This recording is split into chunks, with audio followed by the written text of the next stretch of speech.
Very good morning students. Class 8 chapter third. आपको मालूम है चैप्टर थर्ड का मैंने पूरा बेसिक पढ़ा दिया है आपको, और उसके कुछ क्वेश्चंस भी मैंने आपको बता दिए हैं। क्वेश्चन नंबर 1, 2, 3 मैंने आपको करवा दिए हैं। इसमें मोस्टली क्वेश्चन कैसे हैं, थ्योरेटिकल टाइप है, मतलब अगर आप उसका कॉन्सेप्ट समझ लिया अच्छे से एक बार, तो जहाँ तक मुझे मालूम है सारे क्वेश्चंस बन जाएंगे। यानी कि ऐसा कुछ नहीं है, बहुत टफ क्वेश्चंस नहीं है, बड़े आसान से क्वेश्चन है। उसके दो फॉर्मूले होते हैं, एक एरिया वाला, एक पेरीमीटर वाला, जो कि आपको बहुत अच्छे से मालूम है, और नहीं मालूम तो मैं आपको आगे साथ के साथ में बताता जाऊँगा। तो आपको क्वेश्चन नंबर थर्ड तक कंप्लीट करना है। फोर्थ क्वेश्चन कैसा है, in figure 3.26 ABCD is a parallelogram and BD is a diagram. एक डायग्राम दिया है जिसमें ABCD एक पैरेललोग्राम है और BD एक डायग्राम है। तो उसमें पूछा है क्वेश्चन में कि क्या AD और BC बराबर हैं। तो पैरेललोग्राम की ये प्रॉपर्टी होती है कि अपोजिट साइड्स इक्वल होती हैं, आपको मालूम होना चाहिए, और यही उसका रीजन है। उसमें पूछा है DC इक्वल टू AB, ये भी उसी कॉन्सेप्ट पे है कि पैरेललोग्राम की अपोजिट साइड्स इक्वल होती हैं, ये उसकी प्रॉपर्टी है। तो इस तरह से बहुत आसान से क्वेश्चन है। अब देखिए, लाइन को चाहे यहाँ से यहाँ तक मेजर कीजिए, चाहे यहाँ से यहाँ कीजिए, वो तो इक्वल ही रहेगी। क्लियर है। क्वेश्चन नंबर 5 इस टाइप का है, तो नहीं करना उसको, 6 नहीं करना। 7 क्वेश्चन मैं आपको बता देता हूँ। क्वेश्चन नंबर 7 में है ABCD is a parallelogram. ABCD एक पैरेललोग्राम है, तो आप सबसे पहले इसको क्या करोगे, इसकी नेमिंग कर दोगे। ABCD क्या हो गया, एक पैरेललोग्राम है। If the ratio of two sides, दो साइड है AD एंड CD, यानी या इधर की मान लीजिए चाहे इधर की कोई सी भी, ये अपोजिट साइड्स इक्वल ही होती है उसकी। तो उसने बोला है कि कोई भी दो साइड्स की क्या है, उनका रेशियो है 3:2। तो ये तो आप भी जानते हो कि जो बड़ी साइड होगी वो 3 होगी, जो छोटी होगी वो 2 होगी। बट ये यूनिट में नहीं दिया, अभी ये रेशियो में दिया है, तो इसको आप ये नहीं मान सकते 3 सेंटीमीटर है या 3 मीटर है, आप इसको मान लीजिए 3 है ये, ठीक है। अब पूछा है एंड पेरीमीटर इज 120 मीटर, और इनका पेरीमीटर कितना है 120 मीटर। तो आप सबसे पहले अगर इस वैल्यूज की रियल नहीं है तो आप उसको एज्यूम करेंगे। तो let the length of sides be क्या होंगी 3x एंड 2x, ये उसकी क्या हो जाएगी, लेंथ हो जाएगी साइड्स की। और आप जानते ही हो पेरीमीटर ऑफ पैरेललोग्राम क्या होता है, पेरीमीटर ऑफ, इसको ऐसे लिखते हैं पैरेललोग्राम को, तो लाइन खींच देंगे और ऊपर GM। तो पेरीमीटर ऑफ पैरेललोग्राम हो, चाहे पेरीमीटर ऑफ रेक्टेंगल हो, चाहे पेरीमीटर ऑफ मतलब स्क्वायर का तो अलग हो जाता है, रेक्टेंगल है, रोम्बस है, इनका सबका एक जैसे होता है। तो क्या होता है 2 इंटू लेंथ प्लस विड्थ, जिसका क्या होता है पेरीमीटर का फॉर्मूला। तो आप देखिए 2 लेंथ क्या माना अपन ने 3x और विड्थ क्या मानी है 2x, इसको बंद कर दीजिए। बट पेरीमीटर ऑफ पैरेललोग्राम ये क्वेश्चन में आपको दिया है, कितना दिया है 120 मीटर, तो ये आप यहाँ लिख दीजिए 120 मीटर। अब 3 और 2 कितने जाएंगे 5x, और 2 इधर मल्टीप्लाई था, इधर आएगा तो किसमें जाएगा वो डिवाइड में। तो 2 1 या 2 और 2 6 जा 12, 0 की 0, यानी कि आपके 5x के सामने क्या आ गया, 5x के सामने आ गया आपका 60। तो आप x की वैल्यू निकाल सकते हैं यहाँ से, 5 मल्टीप्लाई में डिवाइड में आएगा तो क्या होगा 5 बन जाए 5, 5 बन जाए 5, 5 बन जाए 10, यानी कि x की वैल्यू आपको कितनी आ गई 12।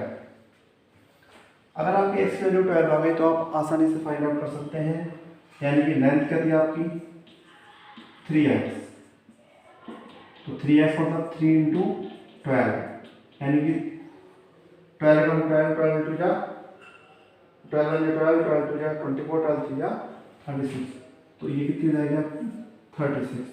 और ब्रेथ क्या है उसकी 2x, तो 2 इंटू 12, तो ये कितनी जाएगी 24। इसकी जगह पे आप लिख सकते हो, यहाँ पे लिख सकते हो आप 36 और यहाँ लिख सकते हो आप 24, ये इनकी एक्चुअल वैल्यू आएंगे। ये बहुत आसान सा है, आपको सॉल्व करना है इस टाइप से। इसके बाद आगे वाले क्वेश्चन भी इनसे मिलते जुलते ही हैं, मतलब थोड़ा थोड़ा सा वेरिएशन है, अगर आप पढ़ के करना चाहोगे तो हो जाएंगे। इसके बाद मैं करवाऊँगा क्वेश्चन नंबर 10। क्योंकि देखिए मैंने अगर इसका बेसिक आपको समझा दिया है और अगर आपने बहुत अच्छे समझ लिया तो मुझे उम्मीद है आप पूरे क्वेश्चन कर लोगे। और अगर फिर भी कोई प्रॉब्लम आती है तो आप एग्जाम्पल से हेल्प ले सकते हो। सारे तरह के एग्जाम्पल उसमें क्वेश्चन में दे रखे हैं अपनी बुक में, और अगर फिर भी ना आए तो आप मुझसे पूछ सकते हो, उसमें कोई प्रॉब्लम नहीं है। क्वेश्चन नंबर 10 देखिए। क्वेश्चन नंबर 10 भी अभी जो किया है उसी के जैसा है, थोड़ा सा उसमें लैंग्वेज में फंसा दिया। The perimeter of a parallelogram is 170 centimetre. देखिए अभी मैंने आपको पेरीमीटर का फॉर्मूला बता दिया क्या होता है, ठीक। अब वो ये बोल रहा है ये पैरेललोग्राम बेटा, ये इसमें क्या होता है, ये अपोजिट की साइड पैरेलल होती है और इक्वल होती है, और ये अपोजिट की साइड पैरेलल होती है और इक्वल होती है। ये उसकी प्रॉपर्टी होती है। मैंने आपको पिछली वीडियो में बोला था, आप बहुत अच्छे से इनको याद करोगे, अपनी कॉपी में लिखोगे, और जैसे ही यूनिट कंप्लीट हो जाती है आज तो मैं देखूंगा आपका। तो the perimeter of a parallelogram is 170 centimetre. उन्होंने बोला है कि पेरीमीटर है पैरेललोग्राम में कितना दिया है, 170 सेंटीमीटर। पेरीमीटर मतलब होता है बाहर का पूरा मेजरमेंट, यानी कि length of A B B C C D M D सभी के लेंथ को ऐड करना है, ये होता है perimeter. One of it side is 5 centimetre more than the other. अब क्वेश्चन में क्या बोला है कि एक साइड है जो 5 सेंटीमीटर ज़्यादा है दूसरी से, तो आप समझ सकते हो ये कम है ये ज़्यादा है, तो अगर आप इसको x मानोगे तो इसको क्या मानना पड़ेगा आपको x प्लस 5, क्योंकि उसने बोला है ये 5 सेंटीमीटर ज़्यादा है, तो ये अगर x है तो ये कितना है x प्लस 5। ये इसका मेन कॉन्सेप्ट था। ओके, तो इसमें भी सेम वही करना है। Let the length of parallelogram be, पहले इसकी विड्थ एज्यूम करेंगे, क्या करेंगे, let the breadth of parallelogram be x। अगर ये विड्थ अगर x हो गई तो लेंथ क्या आ जाएगी इसकी x plus 5। So length of parallelogram क्या हो जाएगा x प्लस 5, और ये दोनों यूनिट क्या है सेंटीमीटर। ओके, ये अभी मैंने आपको बताया था कि पेरीमीटर क्या होता है, पेरीमीटर ऑफ पैरेललोग्राम। देखिए पेरीमीटर ऑफ पैरेललोग्राम हो चाहे पेरीमीटर ऑफ रेक्टेंगल हो, दोनों का फॉर्मूला क्या होता है सेम।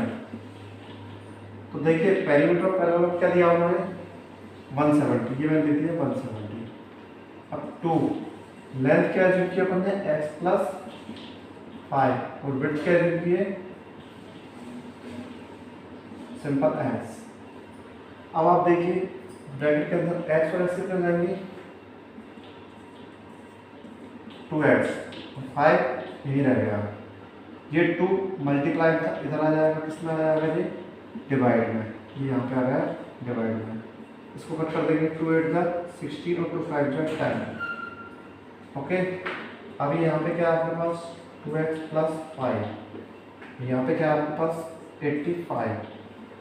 अब आप यहाँ देख लीजिए, अगर ये 5 इधर प्लस का उधर जाएगा तो माइनस का हो जाएगा, यानी कि यहाँ से 85 में से 5 चले जाएंगे तो कितने बचेंगे 80, और सामने क्या है 2x, और 2 मल्टीप्लाई में इसका मतलब 2 कहाँ पे आया था डिवाइड में, तो ये कितना हो जाएगा 40, यानी कि x की वैल्यू कितनी आ रही है आपकी 40। तो आप ये समझ जाइए कि अगर लेंथ आपकी अगर ब्रेड्थ आपकी 40 है, क्योंकि x ब्रेड्थ को माना था, तो आपकी लेंथ कितनी जाएगी 40 प्लस 5 यानी कि 45। क्लियर है? तो सारे क्वेश्चन सेम कॉन्सेप्ट पर है, हल्का हल्का सा वेरिएशन दिया उसमें, तो वो कोई बहुत डिफरेंस नहीं है उनमें, तो आप इस तरह के क्वेश्चंस को कर लेंगे। इसके बाद 11th क्वेश्चन में आपको समझा देता हूँ, वो आपको करना है, और मैं जो क्वेश्चन करवा रहा हूँ सिर्फ वही आपको फेयर कॉपी में करना है, बाकी जो वर्क दिया है वो आपको रफ कॉपी में करके चेक करना है और पीछे मैच करना है क्या आंसर हमारे सही आ रहे हैं। अगर कोई इशू बनता तो आप मुझसे पूछ सकते हैं। देखिए 11th क्वेश्चन में क्या दिया है, an angle of a parallelogram is 20 more than the adjacent angle.